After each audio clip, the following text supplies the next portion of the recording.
That's crazy. I didn't know that. Welcome back to the Isaac Abrams Show, everybody. I'm your host, Isaac Abrams. Today's very special guest, actor, producer, podcaster, and now DJ. DJ Qualls is here. Hey guys, I'm happy to be here. In this episode, guys, we cover we cover stuff that you don't know about DJ. He's told his background story on other shows. I produce his podcast, Locked and Probably Loaded, with DJ and Kelly. And you do a great job. Thank you. Love you. Love you too, man. Thanks for having me. Yeah. Thanks for being had. Thanks for thanking me. We talked about a lot of great stuff. I learned a lot of stuff that I didn't know about DJ after producing 80 episodes of his show. Please enjoy it. DJ, thank you for being here. Yeah, my pleasure. You can find DJ on the internet at DJ Qualls. Yeah. One of them is at the only DJ Qualls because some had my TikTok name and wouldn't give it to me. It's TikTok. And is it TikTok? Yeah. And then the other one is at DJ Qualls. That's Instagram. That's right. Yeah. Mm-hmm. And you're big on Twitter. I'm big on Twitter. That's the only DJ Qualls. That was the first person that wouldn't give me my name back. Yeah. Tweet him. Yeah, tweet me. Tweet him. Or join his Patreon. Yeah. So he can keep paying me. Yeah. Look for our podcast, Locked and Probably Loaded, and see if you like it. And if you like it, subscribe on YouTube and all those other things. That's right. Enjoy the episode, everybody. We'll see you next time. Bye, guys.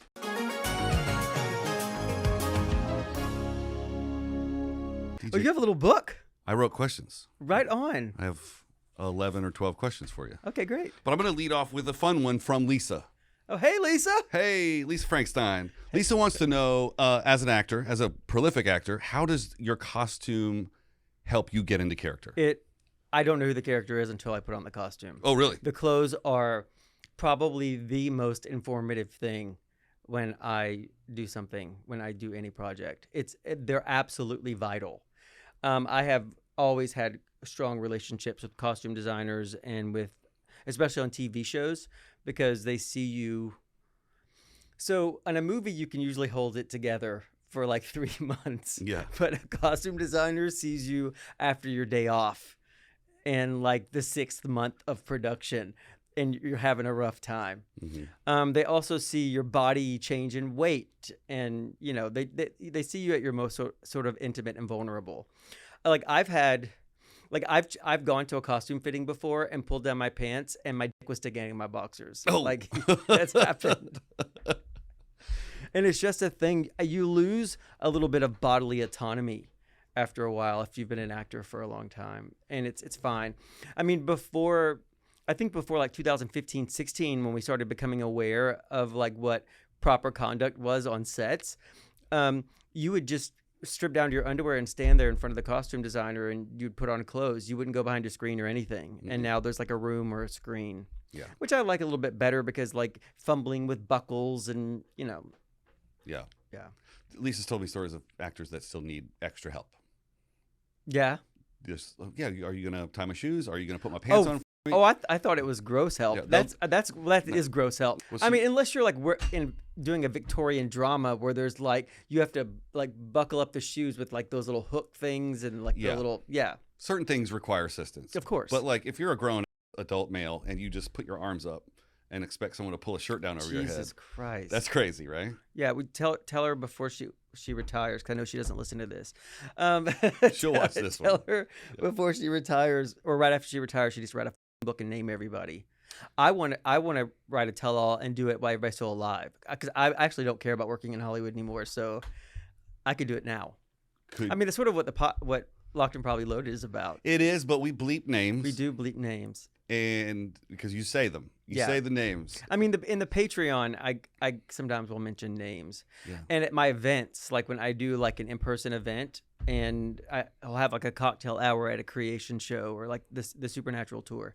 Like I'll have like a half-hour cocktail hour twice, and I'll get a little loaded and tell stories I probably shouldn't. Those have to be really fun. Give me 1 second. I like your little notebook. It's cute. I only take notes and write questions for people that I want to be very prepared for. Yeah, but here's the thing. So I don't think I've written anything down in years. Like everything's in my notes section on my phone. Everything.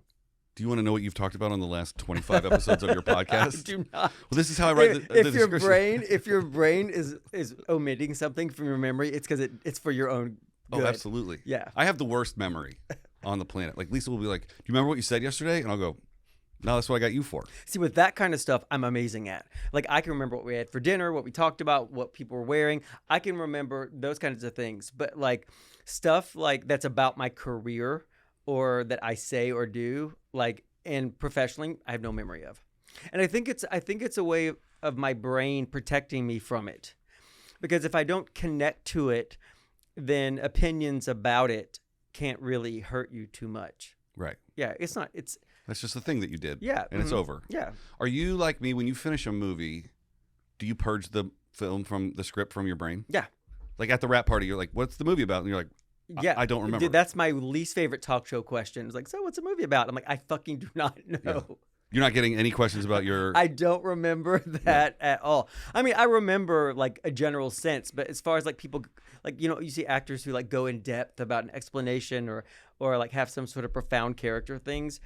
I mean, if you prompt me, I can remember situational stuff. But no, once I'm done with that experience, because for me, like I rarely watch the finished product. I can't say never. I've seen Hustle and Flow and a few things. But it's about the doing of the thing. The people think that being an actor, like the red carpet is like 2% of it. Like the magazine stuff or any of that stuff is such a small percentage of it. The majority of it is doing this in a cameraman's crotch for 9 hours to get somebody the right eye line. Yeah. Yeah. That's the doing of it. And I think I like being on a set because you're surrounded by craftspeople. I always say that people either at the top of their game or they're trying to learn. And so like that's why like if you start yelling around me, if you're a department head or an AD, I'm going to have a problem with it. Yeah. Because first of all, you're only yelling at people who can't defend themselves because you're not going to yell at the costume designer. You're not going to yell at, you know, a producer. You're going to yell at a PA to get your frustrations out. And the only reason you are yelling is because you lost control of the situation. Yeah, exactly. And you the moment you raise your voice, you've already lost your power. Right. There is a difference though between projecting, of course, so everyone can hear, and yelling like DJ. When you lose your cool, you've lost your power. Which I've done millions of times. Yeah, so have I. Yeah. I went nuts on a director once. It's the only time I've ever had a fight like that with a director because he was pushing me, and it was completely. I'm telling you, it was his fault. He had directed a bunch of Game of Thrones, and he came to direct A Man in the High Castle, and he was awful to everybody. And I saw it and let it go. Because I'm like, not my fight. And then he did it to me. And then the anger I felt about him doing it to everybody else who couldn't defend themselves, that was what I think where the idea was born about yelling or rough talking people on his set. Because he was only doing it to people who really couldn't defend themselves. And then he did it to me, which made me think that he thinks I couldn't defend myself. And motherfucker was wrong. He was never invited back. Well, there you go. Yeah, the producers had to wind up coming out at like 3 o'clock in the morning. Yeah. I cried on purpose. Like it was a whole thing. Don't with me. I can cry on cue. Okay. Is that a skill you've always had? Yeah. It's a party trick. People confuse it for talent. Do you have to listen to like a sad song or something? No. You just get there. I can just do it right now. No, please don't. Because I'll sympathy cry with you. I mean, I just talking about it, I'm starting to do it already. Really? Yeah. Oh, I can see it. I can see that. Yeah, Let's talk about something fun real quick. I'm going to change the subject just so you don't cry. What is the what is the time in your life that you remember being the happiest? Look at my eyes. Yeah. See, that's talent. Yeah, I don't know if it's talent or manipulation, but maybe they're the same thing actually. Because when you are doing anything as an actor, you're just trying to get people to feel a certain kind of way. It's also probably some sort of evolutionary thing because I don't have big muscles, and I would be dead 100 years ago if I relied on my strength or my ability to get food or whatever. But now, if I rely solely on manipulation, I think my evolution has kicked right on in because I think I'm good at that. What did you ask me? What was the time in my life where I was the happiest? Yeah. I don't know. I'm pretty happy. Like overall throughout your whole life, or just this phase of your life? I think that I had cancer when I was young, and somebody close to me who works with me has cancer now, and a co-star from Supernatural reached out to me about some sort of experimental treatment or to ask, and I started feeling sick immediately. Right, so I think it's easier to point at parts of my life where I was unhappy than when I was at my happiest, because I think after that it sort of after being sort of sick for 3 years and not really having a high school experience to speak of, or not much of one, for at least for the first couple of years, it sort of slingshotted me back into life. And then everything was brand new. Like I was on my own. I was in England for a while. So maybe that's talking through it. Maybe that's when I was at my happiest, because it was at my most unknowing. Like the world was your oyster. Yeah. When you're 18 years old, you're too stupid to know. And I think it's by design, because you have to make the leap from your parents' house. I think that we're programmed that way. Otherwise, the world would seem too overwhelming and scary.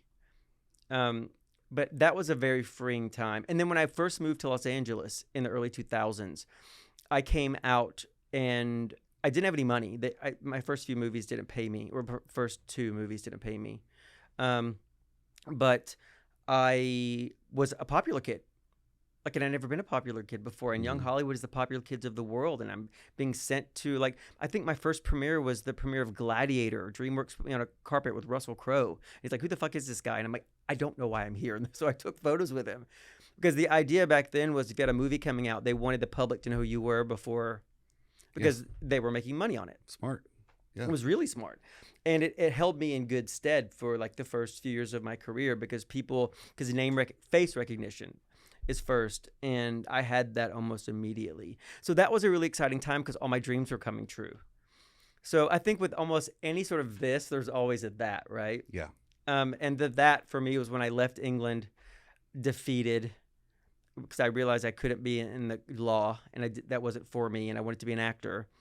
And then this was becoming an actor fairly easily, actually, and fairly quickly.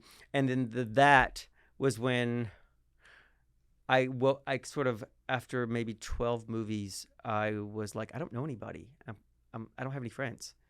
And I felt isolated, because you would go to Walmart and people would be like, what are you doing here? Person from Road Trip. And I'm like, I'm buying these underwear and these potato chips. And like, why are you by yourself? And I'm like, where's your entourage? I don't know. So that was that. I think I'm on a this right now. I'm still acting, but it's now I only do it like we talked about, to qualify for health insurance, or if I'm really interested in it, or if it's a lot of money. Yeah. I don't feel the same sort of mental preoccupation with it that I did, because I think the wanting of it for so long and the newness of it propels you toward it. And then it has to become a job. It has to. Anytime you trade art for commerce, and that's your bottom line, it is a job. And there are good things in that job and bad things in that job. And but when it becomes a job, I think you're better able to see it for what it is and compartmentalize it. Let me tell you, I love it. It's the best job in the whole world. Mm-hmm. I wouldn't want any other job, except being a filmmaker or being an actor. Like I like being a producer as well. And that's where I'm really interested in right now. But the entertainment is the worst and the best of everything in the whole world. The highs are so high and the lows are so low. I won the lottery. We say that all the time. Yeah. And I feel it. But the reality is, it's isolating. It's lonely. How people respond to you. People love to say this to me in a bar. I don't care that you're famous. I'm like, but it's the first thing that came to your head. Mm-hmm. So it is on your mind. Right. And Ty Olson, my partner, he taught me that. He was like, because I was like, oh, of course. Because I know the newness sort of wears off in like 5 minutes, and then people kind of will see you for who you are, and then you'll become friends with them and find out like 4 months later, somebody will be like, this is the text he sent me the first 2 weeks that you guys were hanging out. Oh my God, you're not going to, you know what I mean? Mm-hmm. So it's like, oh, that's kind of a bummer. I think on their end, they're trying to disarm you. They're trying to, they want to be part of the orbit. Let me just tell you that I don't think that you're that great. But like sometimes but a lot of times it translates into really asshole things. Like I told you once, I think on my show, on my podcast, I was sitting next to a guy on a flight to London, and I was trapped because I was in the window and he's in the aisle, and he turns to me, he's like, my children really like you. I don't know why. Can I have a picture with you? And I was like, dude, we haven't even left the tarmac yet. Have you pulled back from the 10 and a half hours of sitting next to you after you just said something mean to me. Yeah. But so that was the sort of this of it. And now I'm just sort of here. I'm in a happy place in my life. Because I think as you get older and you're hurtling toward the grave, I think that you get some real acceptance. And I don't know if it's perspective. I don't know if it's wisdom, but there's a lot of this. I don't care. Yeah. Why the would I care about that? Were you part of the world where movie stars didn't want to act in TV? Was there a stigma when you first started? Yes, completely. I had to make a conscious choice in 2009 to move to television. And I did it because George Clooney and Grant Heslov, their company Smokehouse, was doing their first ever television show. It was called Memphis Beat. And Jason Lee, who had guest starred on My Name Is Earl, it was okay if you were in the movies to dip your toes into guest starring, like a little treat. Because Reese Witherspoon had done it on Friends, and it was always like, oh my God, that's that actor who I know from movies to be in TV. So I'd done it a little bit. Like I was the first ever killer on Criminal Minds because it's the pilot. And so they put a film actor in there. But at that time, the casting people were completely different. The directors were completely different. It was a different world. And there was a stigma attached to it. But I knew a bunch of people who were on TV. Like I remember my publicist telling me that once I got a TV show, I would no longer be asked back on The Tonight Show. Really? Yep. She's like, that's a choice you're making. Yeah. You're making a choice not to be a regular talk show guest. Right. Because it's not that special because you're in people's living room. But I as a fan of television had a completely different response to it because television was my best friend growing up. You know, the years that I was sick and also I was fat at one time. Like when I was, Are there pictures? There are. And they're in an episode of Criminal Minds. They worked their way around me and got hold of my mother somehow. And she sent them fat pictures of me, and I told them that her house burnt down and that everything had been lost. Did they put that in the episode? They fucking did. And I rehearsed without my glasses on, so I was just so I can get, I don't want to be distracted by the camera. I just want I want my scope of vision to be limited just so I can sort of immerse, and it also helps me oddly remember the lines. And then I always put my contacts in when I do the scene, and I'm fucking in the season of the pilot of Criminal Minds, and I'm walking down the stairs, and Mandy Patinkin's at the bottom of the stairs, and so I'm going down to do some evil, crazy, weird shit, like looks to him, and then like I'm coming down the stairs of my grandma's house, and I'd already rehearsed, and I had my contacts in, and turned to the right, and down the whole fucking stairway there are fat pictures of me. I have these fucking micro bangs at one point that I don't even remember how that happened, and so and I did this. And that's what they used. Did you use that in the scene? No, I was fucking mad. Like that was real. I was like, God, these motherfuckers. So it wasn't a scene that you needed to be angry in? No, I mean I was supposed to be like cool and aloof, but I came down sort of creepy and mad, and I guess it worked for the editing or whatever. But yeah, that was not a happy point in my life. That was one of the lows. Yeah. I have like a question from the other side of the camera. We see this a lot on movie posters and billboards. I just watched your trailer for 1780. And at the end, it shows all of the cast. But at the tail end, it says with DJ Qualls and Kevin Spacey. Kevin Spacey. Yeah. How do you get a with or an and what does it mean? So with means that you're not the most famous person in the movie. Okay. Like when I did television, for example, before I moved into TV, actually even after I moved into TV full time, I'd already done, when I did Supernatural, I was and special guest star DJ Qualls. That means that you're the most famous person who's not the two leads in the episode.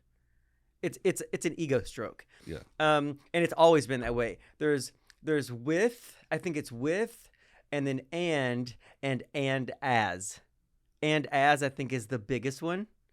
Yep. You have an and as for a voice acting credit for Family Guy. Oh, really? Because you play yourself on Family Guy. Oh, right.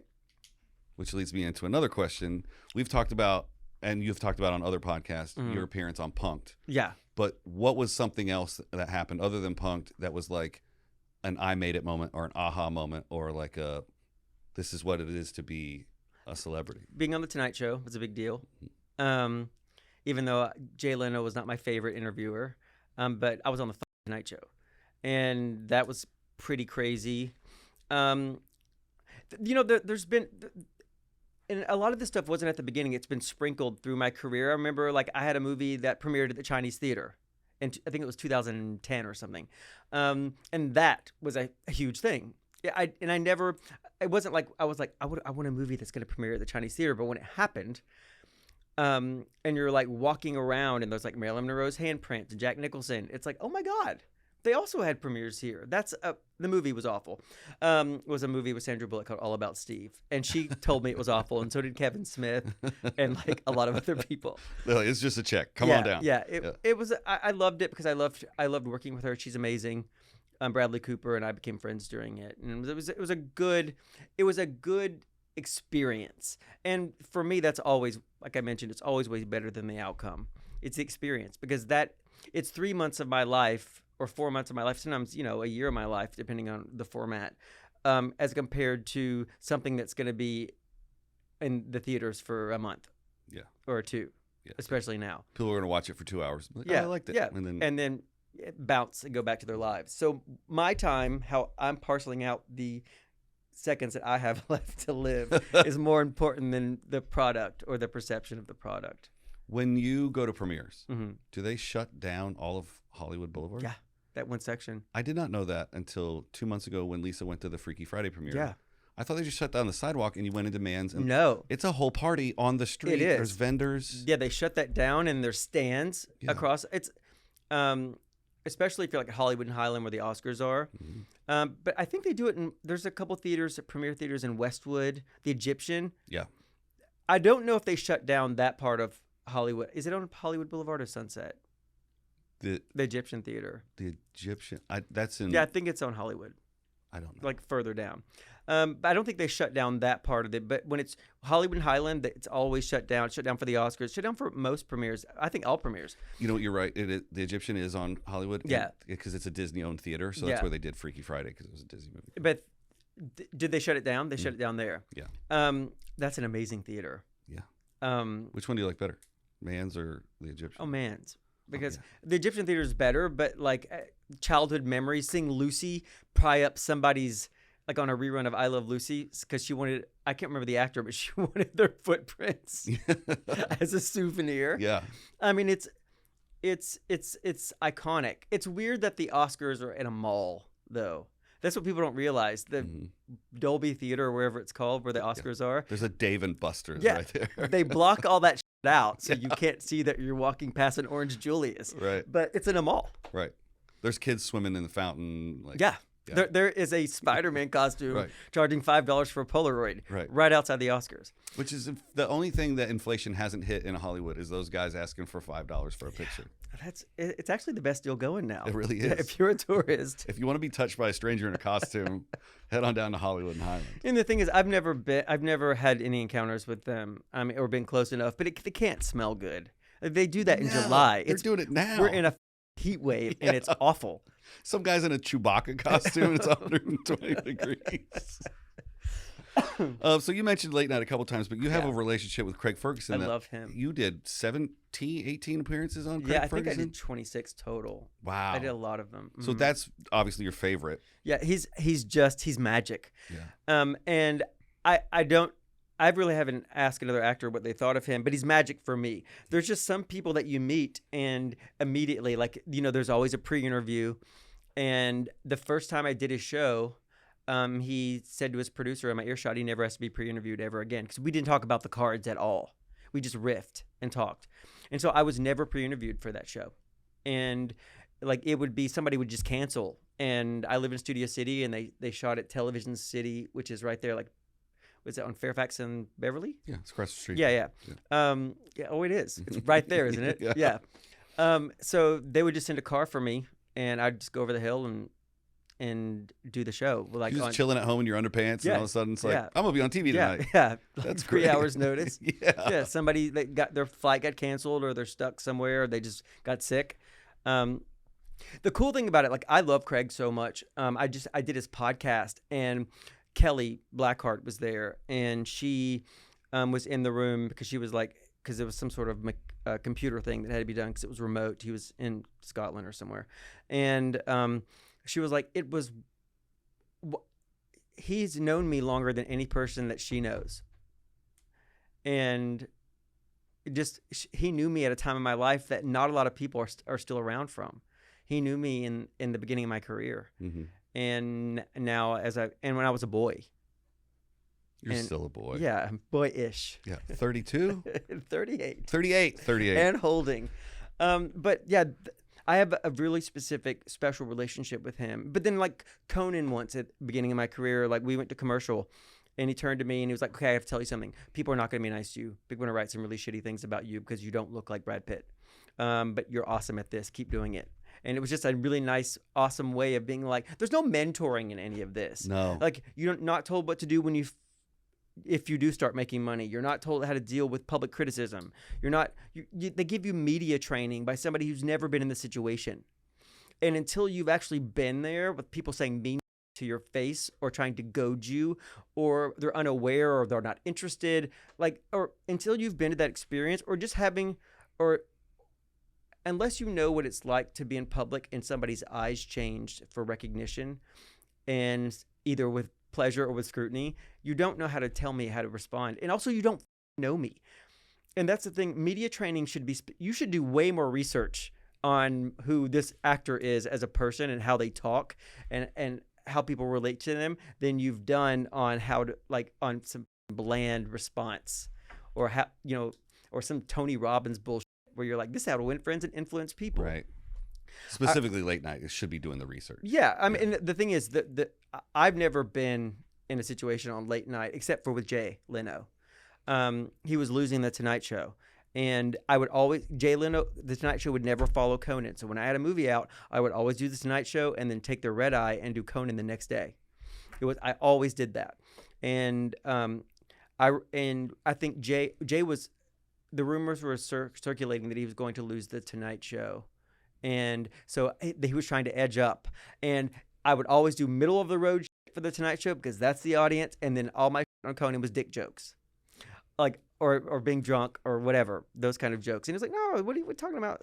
He was like, they want these. So I did my pre-interview and told them the stories I was going to tell on Conan. And I did them and they failed horrifically. At one point, I think it was, who's Roseanne's ex-husband? Tom Arnold. Tom Arnold. He was sitting on the couch because he was the first guest. And Jay was like, he's new to this, guys. Sorry. And I was like, you wanted these questions. You wanted these. And then we cut to commercial, and I've never seen that episode again. Wow. Yeah. And I was never asked back. Well, I was, but when Conan had the show. Right. I did the show when Conan had it. So they used to tape that in Burbank at what's now called the Burbank Studios, but it was NBC. Yeah. Mm-hmm. So when Jay came back and reclaimed his power, he went away for a year and he took his show back. During those 8 months, I did a promo with Jay in his office. And they have since turned that into the iHeartRadio stage where you can just go watch a concert. The public can just go. So the rest of the lot is empty. So I thought about moving the podcast studio to the Burbank lot. Oh my God. So you'd have to get a drive on to come do the show. Oh, that'd be kind of dope. Yeah. That'd be kind of sexy. Yeah. I that's a really easy journey from where I live. And is it easier for you? No, it's not easier for you. It is? 100%. Just being in the Valley in general. When I first moved to the Valley, everybody was on the Valley hardcore. This is like 2010. I remember going to, and I can't remember the director, but I was at a dinner and there was a director there, and I think he was it was somebody that I didn't know, but he was from the independent movie, so he's like kind of a cool guy. He's from that world, Independent Spirit Awards and stuff like that, and but he said that it's like you have to have a lot of self-confidence to have an 818 area code. I'm like, first of all, I'll have a 323 area code. I'm taking my cell phone. Nobody has a house phone anymore. And second of all, it's what I can afford comfortably. Like I lived in a 1-bedroom apartment at the height of my earning. I've not made anywhere near what I made in those early years. Early years meaning in the last 8, incomes have been on steady decline for 8 years. And so, but I saved. I lived in a 1-bedroom, it started at $850 and wound up at $1,250 rent control apartment. That was awful. That you couldn't mop the floors because they were unfinished. There was a hole in the bathroom floor, but I was saving money because I'm from a meager background, and I could, whenever something would happen, like I would have 3 or 4 months of inactivity, I'm like, I could feel the trailer park pulling me back. Yeah. It's just, there's so much fear in the spending of money when you've never had it, and you start to accumulate a little bit of it. But I bought my dream place. I wanted to live in a loft, but not in downtown, and I found that in the Valley. And I love my house. I don't think I could ever outgrow it. Stuff-wise, I could, because I've become, an old man with those cabinets with like antique shit in them. Mm-hmm. The glass that has trinkets inside. Yeah, like Egyptian antiquities, like things Oh, from like excuse me. 4,000 years ago. They're not trinkets; they're antiquities. My There's a huge difference. somebody that called them my little dolls. I want to say it was my father. These little Egyptian burial figures called Ushabtis. I don't think it was my dad. Somebody in my life, some man in my life, called them my dolls, and I got mad. It wasn't Ty, because Ty wouldn't do that. Or maybe he did say it, but didn't mean it as a bad thing. But I was like, they're not dolls. Yeah. Yeah, so I've become that. I could grow out it, but I love my house so much. But the stigma that was attached to the Valley then, and then like Miley Cyrus bought a house in Studio City. I was there before she demolished it. Oh, really? I'm friends with her backing band. Oh, right on. And they shot a music video in her house before she remodeled it. So she bought Bob Hope's old house. Oh, did he have a house in Studio City? He owned the whole valley once. That's why it's called the Bob Hope Airport. Oh, right. He owned the entire valley at one point. And then he settled in Toluca Lake, that giant estate, right? That's right. Tennis court, house, pool house. There's it's still there. There's a wall around it. Yes. I hope they didn't tear it down, because I went to great pains like about 6 years ago. Maybe I think it was during the pandemic, and I drove around and around and around Toluca Lake until I found it. Yeah. Yeah. I could take you back. But Awesome. We go drink in front of Bob Hope's house on the sidewalk. Apparently he had many houses, and the golf course next to WB was his. I could be wrong about that. Oh, the one you see from Universal Studios? Right. The one where only the executive producer offices have the bridge to go over to the golf course. I didn't know that was a thing. Mm-hmm. Yeah. Some of those golf carts on the lot can go on the course. Clint Eastwood had his offices over there, and I've spoke about this. I auditioned for something once I didn't get, and it was wrong. It was completely wrong. I should have played that character. It's probably the only time in my whole career that I auditioned for something and I didn't see the other person's work and do this. I have to agree with that. I never would have done that. But I saw this and I knew that I should have done it, and he knew that I should have done it because he called me in to audition for like his next 8 movies. And it was like to play a sniper, or something that I'm completely physically wrong for. Okay, so you're a paratrooper. You're a stone cold blooded killer. That 50 cal would probably be taller than you, and you're very tall. Yeah, I got, I did a war movie with Larry the Cable Guy once, called Delta Farce. Oh yeah, and a 50 caliber shell that was being shot blanks off the back of a Jeep. I was in the front seat. I think he was firing it, and Bill Engvall was driving. One of those shells popped out and went down my shirt and burned a line that you could still kind of see today, right down my backbone. Those things are hot. Yeah, it's fucking awful. Yeah. But the thing is, I was so proud of myself because I just took it. Because it was a lot of chaos, and I knew if I wrecked this take, it would be hard. Very expensive. Yeah, it'd be very expensive. Yeah. Do you have a high pain threshold? I do. That's probably from early days. When I was sick, I went through like an 11-hour surgery where they I'm cut from here to here, and they just pull everything out to see how far. And you're just watching it? No, what are you doing? That was my biggest fear, because I had heard horror stories of people being awake during surgery. Mm-hmm. I was out. I was dead. I've had many surgeries, and I don't remember anything. But they to get your spleen, they have to take your stomach out, put it on a table. And so they had to take because I think it's like in the back. It had to go, because it was all cancered up. Is that how you stay so skinny? They took your stomach out? Yeah, dude. It's still on a table somewhere? Only poor people eat. I used to hang out in front of the microwave for 5 hours a day trying to get cancer. I didn't. The thing that's funny about joking about cancer is that people get really upset by it who've never had it. Yeah. Like, if you've had it, then those are your jokes to make. Mm-hmm. But people get offended for other cancer survivors on their behalves. Yes. Or if someone hasn't been close to a cancer person. Yeah, I call them social justice Karens. Yeah. Regardless of their sex. Don't tell me how to process things that I've been through. Also, I went to Chick-fil-A the other day, and I'll go back there again. I know how they feel about gay people. It's my decision to make. Mm-hmm. I don't know what it's called. It's social signaling or whatever. Virtue signal. Virtue signaling. Don't virtue signal me. Yeah. I don't like it. There's a comedian that talks about his brother's gay, and he's like, I'm going to keep going to Chick-fil-A because that chicken is really good. It's great. The hate makes it softer. Hate is delicious. But the thing is, it's like anything. When people are judging your choices, like, do you want to go through, like, I've donated like nearly $50,000 to marriage equality. You don't want to go through and have to defend yourself. When somebody will see you have a nice watch on, or like they'll judge you like, well, this motherfucker makes a lot of money. You don't see the fact, the number of people who directly depend on me financially, or like I don't have a financial net. If I got sick again tomorrow and couldn't work, I would just burn through my savings. And if my health insurance went away, I'd get public health insurance, which would happen. Which happened to Shannon Doherty. She died without SAG insurance because you can't qualify if you don't work. Yeah. And so There's not a point at which you're like, no, even when you retire? No. As a matter of fact, it's worse when you retire because you can no longer qualify using your residual payments. It has to be new work for a 65-year-old because you qualify for Medicaid. Or is it Medicare? One of those. Medicaid. Yeah. Yeah, because you qualify for that. So you can never rest. At 80 years old, you can't be like, if you want good quality insurance, you have to they won't let you qualify on past work anymore, which is up. That means that we're saying to our mentors, the reason why we wanted to be actors to begin with, you're over the line, you're over the hill, get the fuck out of here. You're no longer of use to us. Because it's looked as it's how America looks at retirement in general, or helping the poor. It's like,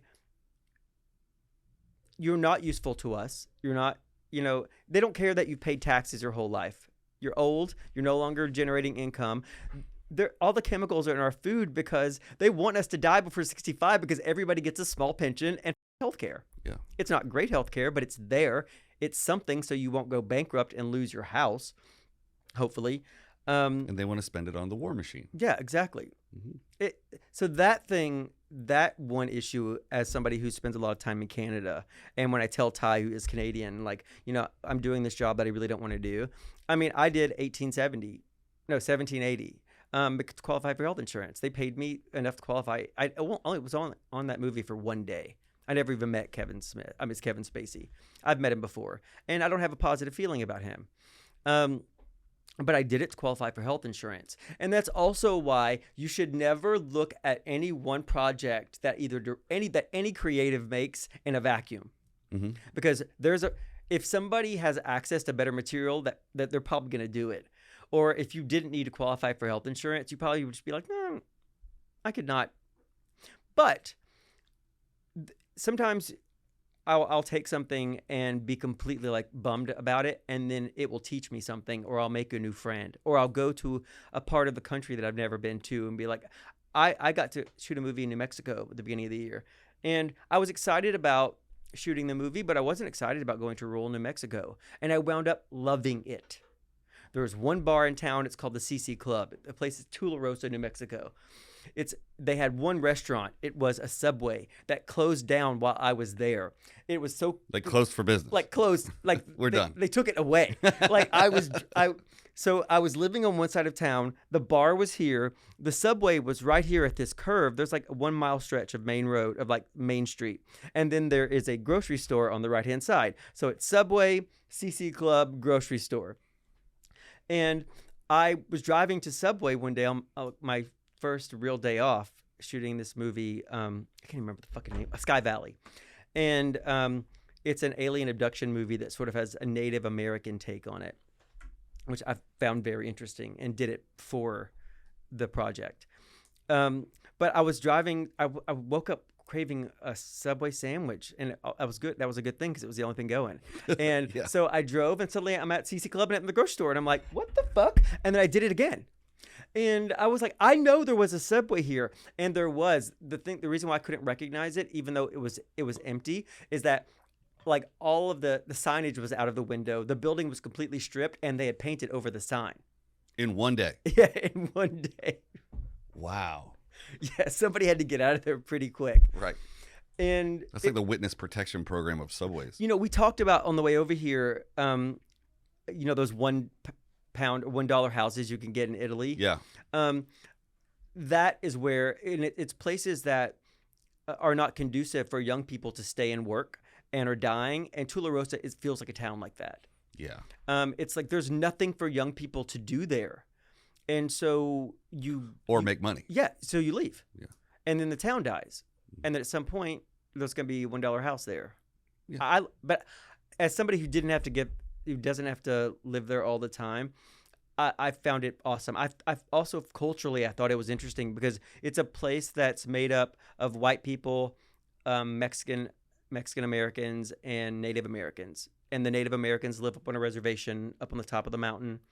And then the white people live on one side of town, the Mexicans live on the other side of town. And there's no sort of intermingling at this bar. Nobody was talking to each other. And then I get into town, and it felt like, those movies where like Kevin Hart will go into an all-white town. At the end of it, the old people are popping and locking. That's what I felt like because people were talking to each other when I was at that bar. Oh, you brought everyone together. Yeah. Yeah. Because, I think media is the great equalizer. It's the one experience we can all share. And I'm also, so much of my life's on the road that it forces you to become extremely social. So whenever I touch down and I'm going to be somewhere for a long period of time, I find the nearest local bar and try to start making friends immediately. I am the exact opposite. Yeah, really? You hermit? I do not. Like, I go to a town with the comedians that I'm there with, and I only want to talk to those 4 people. My interactions with the people are at the meet and greet, and then maybe a couple of people spill over to the bar, but I only tour with sober comedians for the most part. Yeah. So there is very rarely a bar after. And then we all go back to the hotel and we hang out in a club. Like, I don't want to meet new friends. I don't like talking to strange people. That sounds awful to me. See, I don't want to hang out with people I work with. Like, outside of that experience, when I'm on location, because the whole thing becomes about that. Mm-hmm. Like, we can go to trivia. We can do other things. But what are you going to do in a place that you don't live? You don't know anything else except your job and the people who do that job. I just feel like what life has taught me, like when I move to a new place to do, especially a TV show, like I'm friends with the cast, with certain people in the cast, but the group, like I'm the last person to arrive to a cast dinner and the first person to leave because I have plans. Like I'm going to John's house for a barbecue. Who's John? Well, I met him 3 weeks ago. Mm-hmm. He's Sydney's cousin. Yeah. Yeah. Does that come off to the cast and crews like being aloof or not? No, They realize that I'm the vice mayor of wherever we have just like I'm the social director of even that crew. Mm-hmm. Like what bar should we go to? I was like, I know exactly what the vibe should be. Like I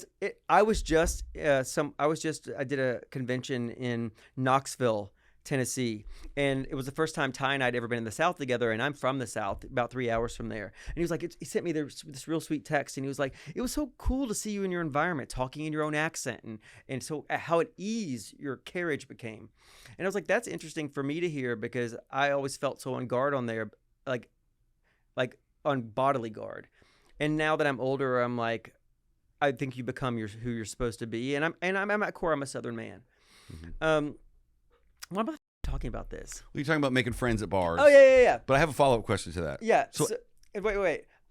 But so I listened to the people I was with for a bar suggestion, and I went, and it was like we were all trapped in a hot, freshly painted room. Mm-hmm. Nobody was having a good time. I'm like, I know the solution to this. It's here. So we went there, and everybody was popping and locking as we left town. I have an instinct that is sort of infallible when it comes to social networking and groups. Not social networking, but like actual. We all know that you're not that great at social networking. I hate that shit. Yeah. Well, I'm going to ask you this bar question later because that social networking lends me to another question that I have. When you started your career, social media wasn't the most important factor in your acting career. No, thank God. So how has that transition into like people looking at your social numbers affected your career? They're completely linked. Years ago, I went to the head of and met the head of casting at Fox, because when you start out fresh, everything that you do here is a general meeting. You go and introduce yourself to the people who are in charge of this or that, or producers, and so you go to the networks, you go to the studios, and you meet the casting people. And then if they like you, you could get a deal out of it, or they could bring you in for a guest spot, or maybe test you for a network show. And I went and met the head of casting at Fox, and this is what he said to me. If it's between you and one other guy for the same part, I'll pick the guy with more magazine tears. And magazine tears were just being photographed, entering and exiting bars with famous people, or a story about you, celebrities at the grocery store, they're just like you, or like little features or whatever. And they're literally, you tear them out and put them in a book. And then when you're casting, you go through and you're like, oh, look, he was in Us Weekly 15 times last 2 months. Yeah, he buys groceries Yeah, too. so that was the equivalent of followers today. Mm-hmm. And I found it much easier because all you had to do was go out and get wrecked and be photographed while doing it, but not too wrecked, and then not being photographed driving away, because that's what you did back then. You got drunk and drove away, right. Which I do not do now. I really don't. But it's what you did back then. So it was so much easier because this, and it felt more organic. We're just doing the things that we would do anyway. We're at a bar, and you couldn't photograph inside that place because phones didn't have cameras on them. And I remember the moment when that changed in society. Like, I was at this place called Guys, which was, I think, a Tuesday night place. And I was peeing behind a dumpster, and a guy had his phone out, and I was waving at him, and it wound up on TMZ. Video. Yeah. Mm-hmm. Wow. It just didn't occur. You knew that they now had phones on them, it was a video.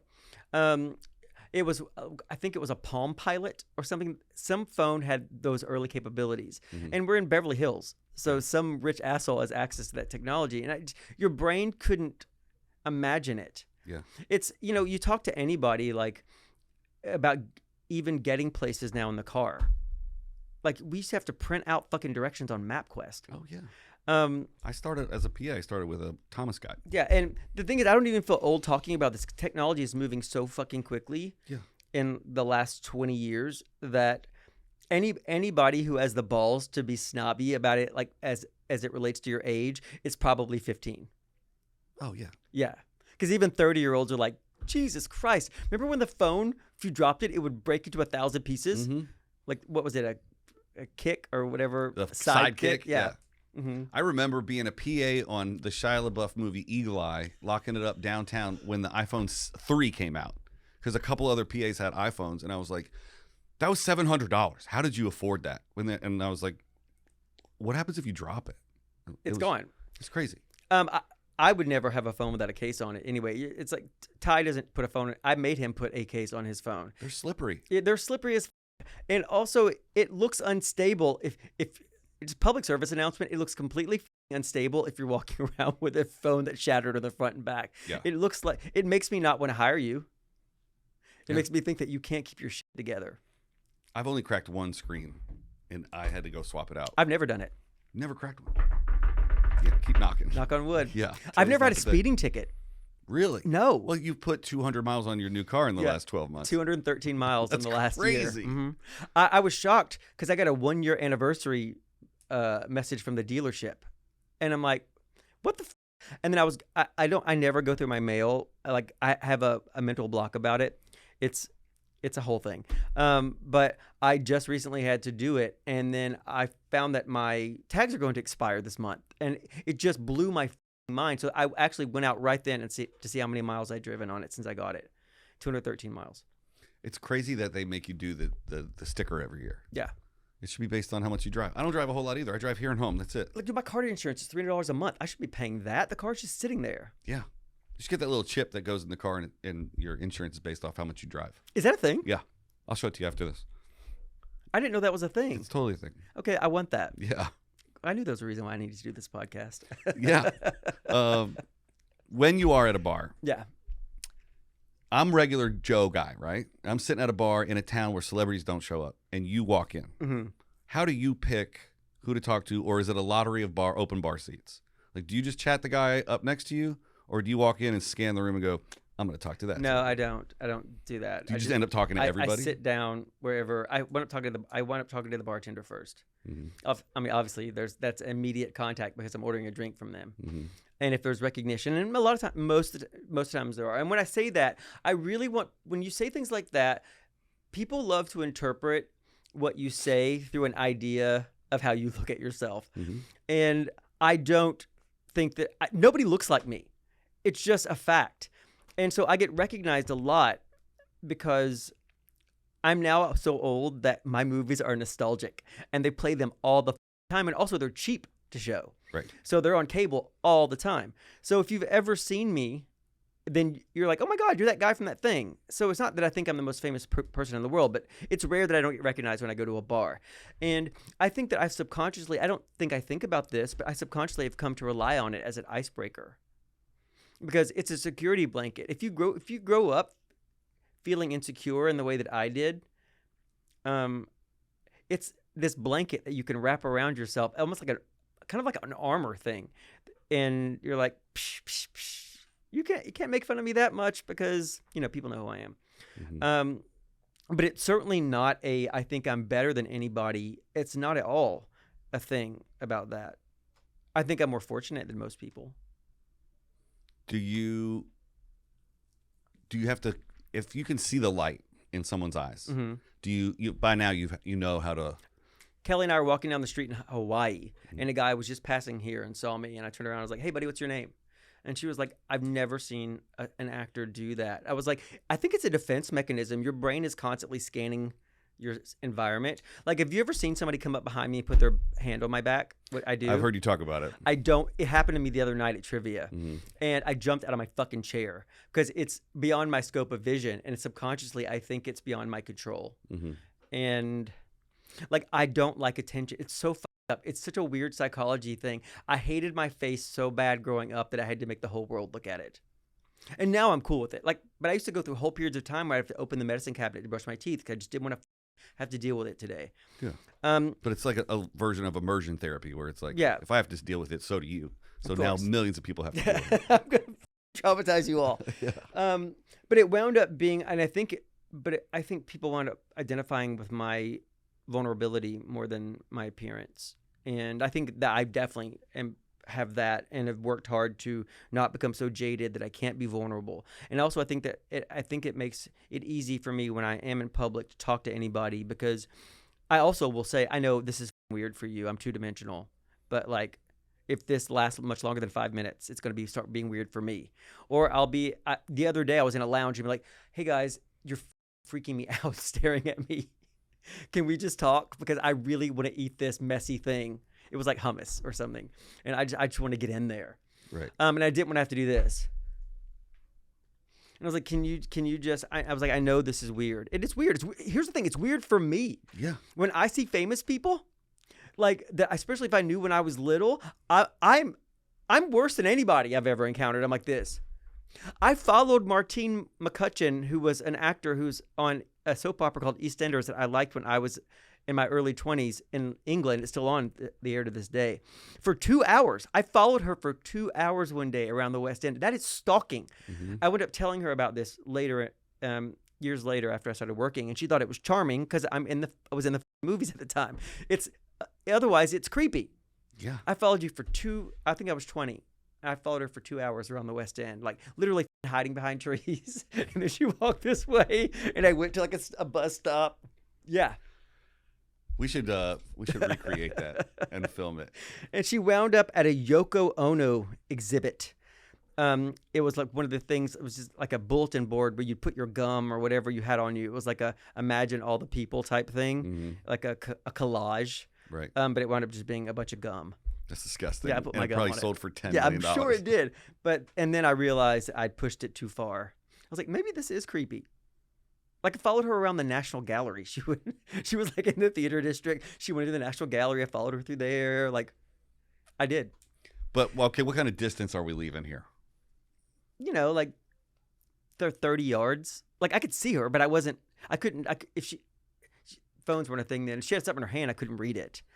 But not enough so that she'd be like, this guy's been Here's following the thing. me. Actually, that's the question I had for her. I was like, I would have probably known that. Like, I'm aware of my surroundings in a different way. I probably would have known I was being followed, but she didn't.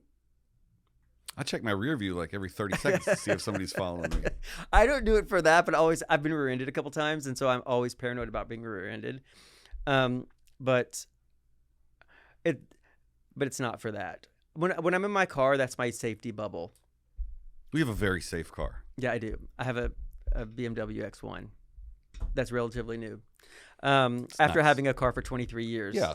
That I was pretty sure the airbags no longer worked on it. 23 years is a long time to push airbags. And I think they were just on the driver's side.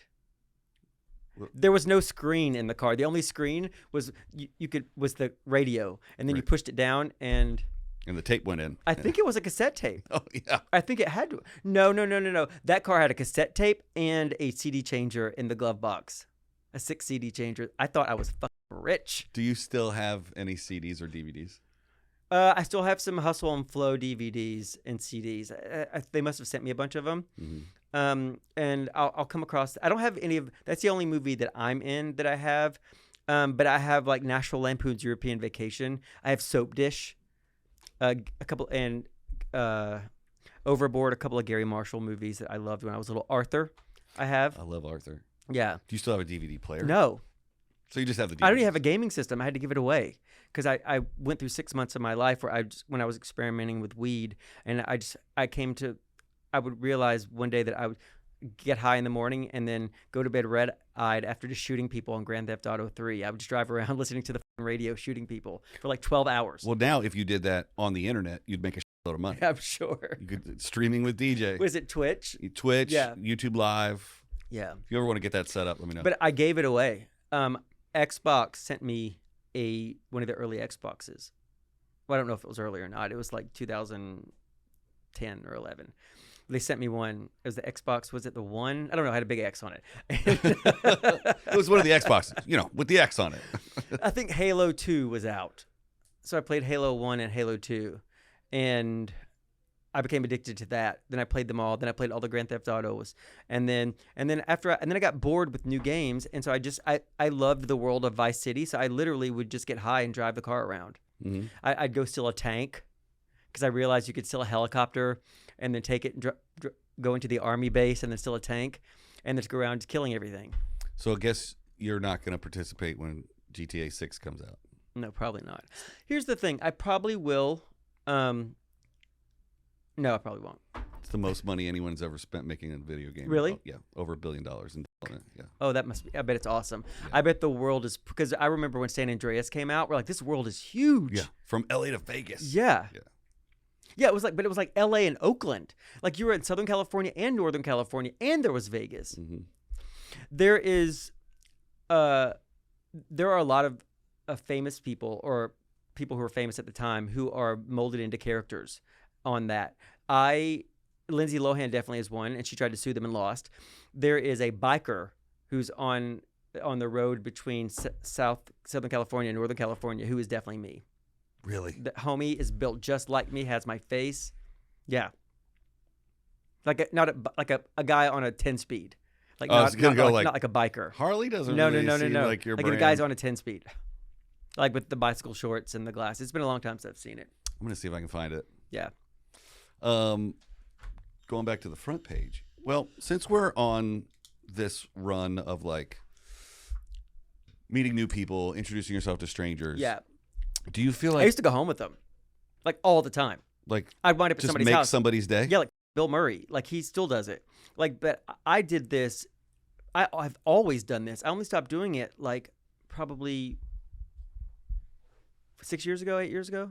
And you mean in a friendship way? Oh yeah. I'm gonna go home, sleep with a bunch of people. You don't meet somebody on the street and go, let's go to your house and do stuff. But if I saw you at a bar mm-hmm. and they're like, hey, we're having afters at my place, I'm like, yeah. And then when I bought my house, I went through a period of time, probably up until 3 years ago, where I was always the after hours place. No. Yeah. I mean, when I wasn't in Vancouver, because I was living in Vancouver for like 5 years. But not for strangers. Yeah. Come on. And yeah, I have a renter in my house because I'm never there. Mm-hmm. So if anybody wants to rob me, I think twice because homie's armed. Yeah, I have a renter in my house. He's a cameraman, and he's jacked from holding that camera all the time. You up? Yeah. But he went through a period too where we met at my local spot, and we'd just be like, yeah, I wanted it to be at my house because I knew I was going to afters, and why not be in the place where you don't have to leave? And then it got to over like 3. And there was one of those arcade-sized dartboards in my living room until about a month ago. Mm-hmm. But we'd stopped having afters like for years ago. But like for a good 3 years, my place was the afters place. And so they'll be like, who the fuck is that? And the stupidity of that. Like they were saying that to you? Or no. You were like, who's this person in my house? Probably mutually. But it definitely was for me. I'm like, who is that? Like to my renter, and he'd be like, I don't know. I think it's a friend of so-and-so's. And I'm like, who's so-and-so? Right. But the stupidity of that, because I would always knock out and go to bed. And just let people hang. Yeah. Because here's the thing.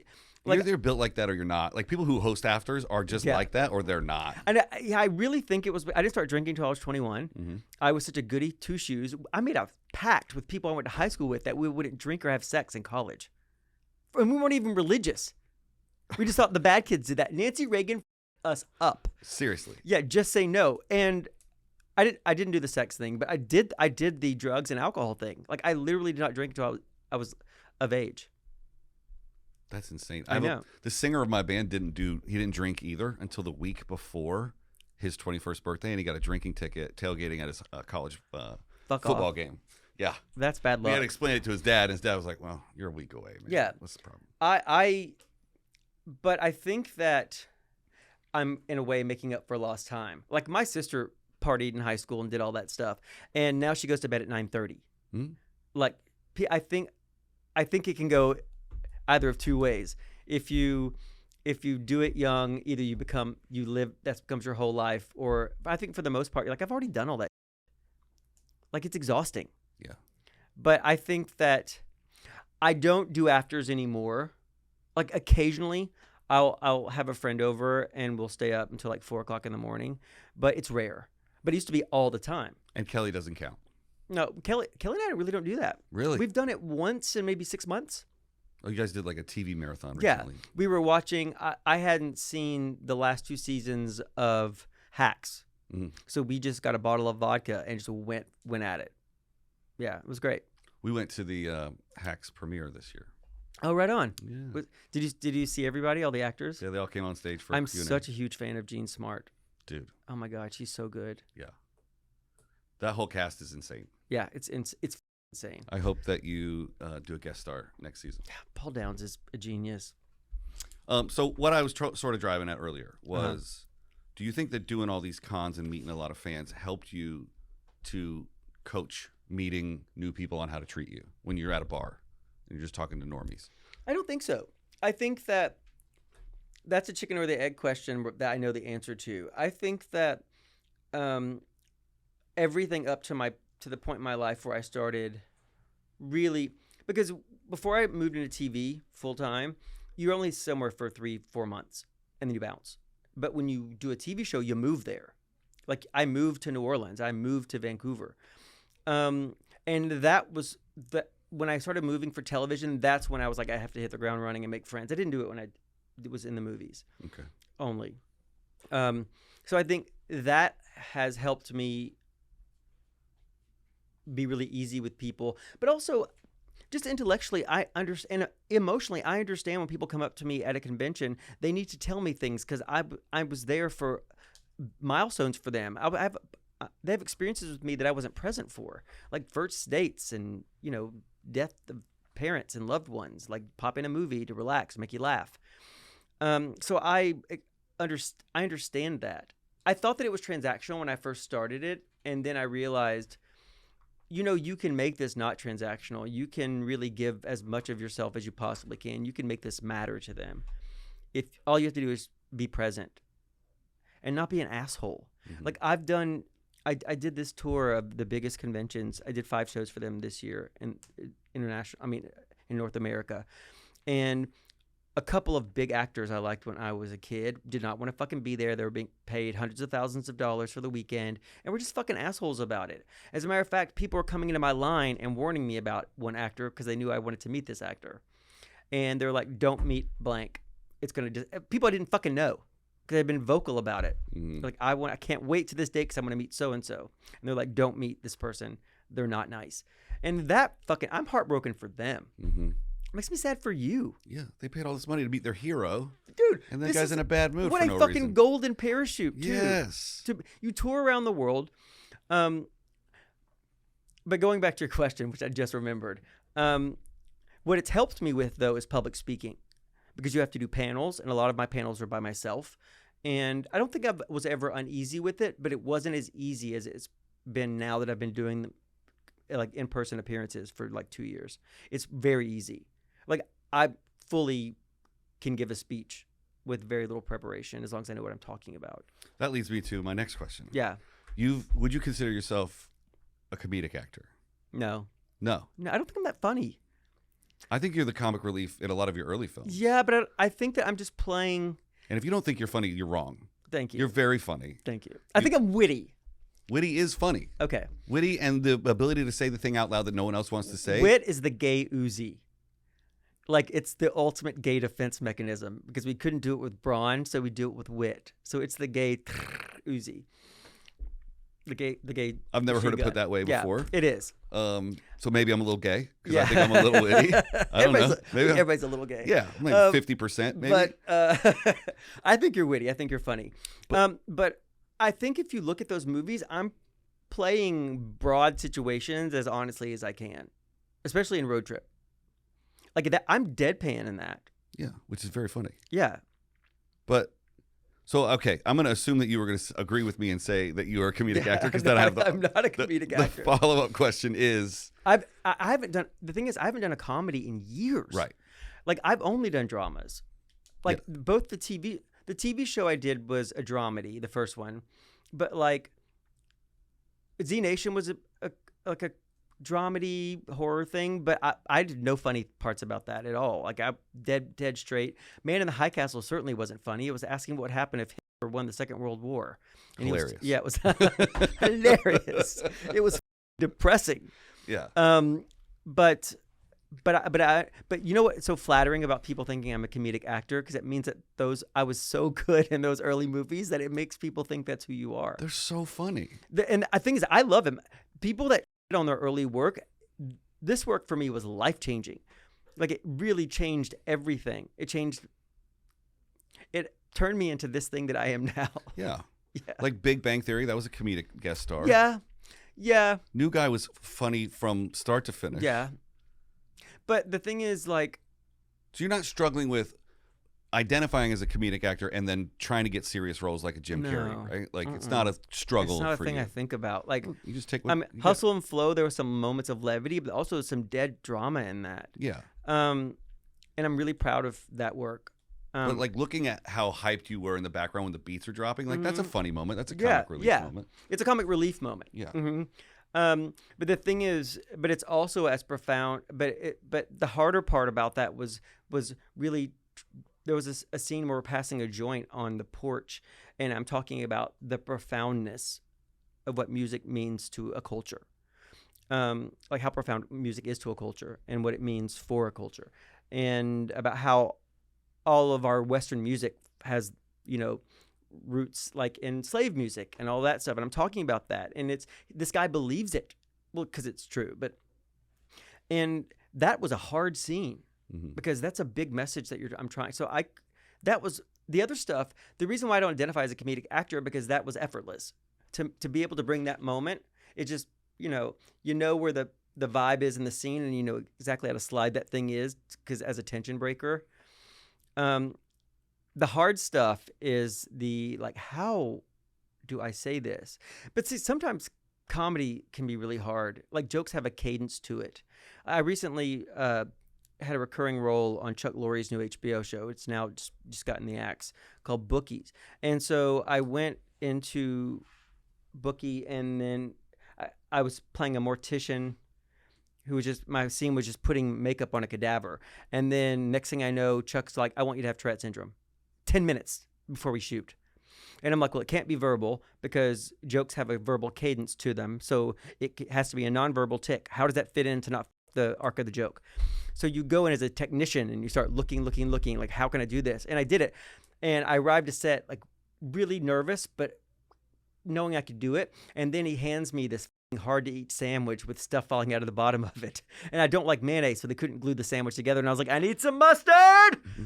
And so he mustered this sandwich together. And I'm like, there's so much pressure on the day because production's expensive and everything just clicked.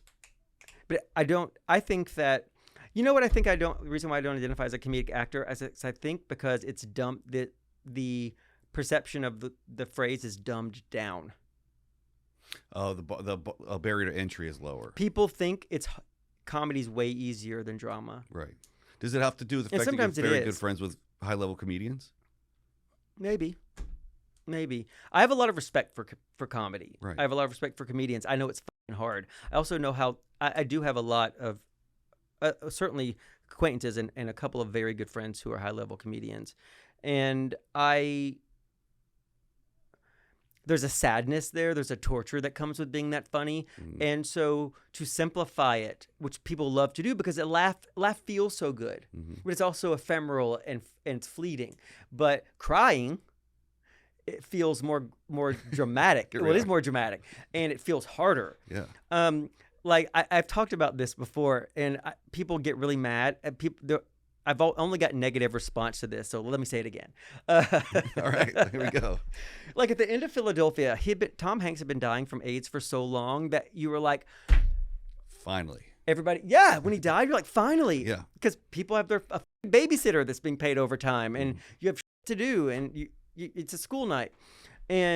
But how they reel you back in is that at the end of it, they put like him running down the beach as a child holding his brother's hand, and it was in slow motion with sad music, and you're right back there. You're crying. There's a manipulation in drama that doesn't necessarily exist in comedy, because if something fails, it's very hard to fix it. Yeah. But in film, we do alts and we do second takes. Yeah. With stand-up, it's like, that didn't work live in this room. Yeah. But I've told you this before. I think you should do stand-up. I think you'd be very good at it. I know you could sell tickets. That's the whole thing. Yeah. Because I look at comedy as a business, and then I look at people who can make the money doing the comedy, and I'm like, you should go get that money. Do you know what it reminds me of? So I've been offered like some decent money to actually be a DJ. Oh, yeah. And which would be the best branding thing that you could ever do, right? I know. Somebody was actually doing it under my name once in Chicago, and we had to send a cease and desist letter because people were going thinking they were going to see me. And it kind of looked like me. The first question people that aren't super familiar with ask I still get asked, are you a DJ? I got asked it in an airport lounge the other day because the bartender recognized me and took a photo, and the guy was like, "Who is that?" And he's like, "DJ Qualls." And the guy came over and was like, "Are you a famous DJ?" And I'm like, "I'm not." And then he was like, "I'm sorry that I don't recognize you." I'm like, "Well, you're too old to know who I am. You're not in the right," because I had to get something, a little jab in there. But I said it in a way that he couldn't. I was cunty in a way he couldn't prove in court. Right. I'm like, "You're not my demographic, so you wouldn't know who I am." People who know who I am are probably in their 40s and younger. But anyway, but people still think that. But it felt so disingenuous to take money for something because it's an art form. Oh, come on. Oh, I do respect it. I respect DJs. I know Paul Oakenfold, and he is such a technician reading a room. And he makes music. That's different. I couldn't just plug in a USB. Yeah, and play a set list. Shaq does it for $500,000. I would feel awful about that. Okay. It's taking a job from somebody. I don't need the money. What's the price that I do want a new Cartier watch, though. What's the price that the feeling goes away? Is it $100,000 for a 1 hour set? I do 3 hours, $100,000. Oh, okay. You're a bad negotiator. I've done personal appearances though where I've shown up. I showed up to. I went to Prague once for somebody's wedding, and it was very sketchy information. I got a lot of money to show up for 3 hours at a club, and thinking that I'm going to party with the bride and groom. I get there, it's a bunch of Russians. I'm sat in a table that has like 4 chairs around it, like up on a little tiny rise with ropes around it. That nobody ever came and talked to me. I thought I was going to get in the DJ booth. I thought I was going to hype the crowd. I think it was Were you with other special guests? No. You're the one special guest, and no one talked to you? Nobody talked to me. Like a little trophy on a stage? Until the very end when I left, they came over and like, "Thank you so much for being here." Maybe it's a cultural thing. I know because Paris Hilton would go to Moscow all the time for like $2 million. I can't tell you how many times clubs I've been in, and it's like, Paris is in the building. Dude, I've been in clubs like that and have responded to famous people like that. They're like, "Oh my God, so-and-so's here?" Yeah. And then I'm like, "Let's go meet that person." Mm-hmm. But no, it was the weirdest thing ever. And like, I was having a good time. I was drunk by the end of it because I was there drinking by myself. Oh, I had a friend with me but he couldn't be there until like an hour and a half afterward. So I was there for the first hour and a half completely by myself. Like, people waved at me and took photos of me, but nobody came up. And I don't know how.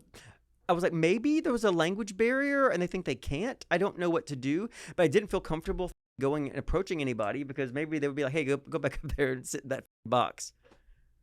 It was weird. I'm on a new life's mission to convince you to be a DJ. No. Because then people are like, Isaac, what do you do? And I'm like, well, my one claim to fame is that I convinced DJ Qualls to be a DJ. And then I overdosed in Ibiza like 5 years after or that. Vegas or whatever. You can overdose anywhere. Yeah, with the right attitude and the right drugs, you can overdose anywhere you want. DJ, this has been fantastic. I've had a good time. Thank you for being here. Thank you so much. 200 episodes. Congratulations. This is the 200th episode. Dude, and if it better be the 200th episode. If this is 199, I'm going to be pissed. Well, it depends. I got a call out right now. I got an offer out to George Clooney. Let's see if he's going to come. Thanks for watching, everybody. We'll see you for episode 201, which is going to be a whole new set and a whole new cast, and it's going to be clean. We'll see you next time.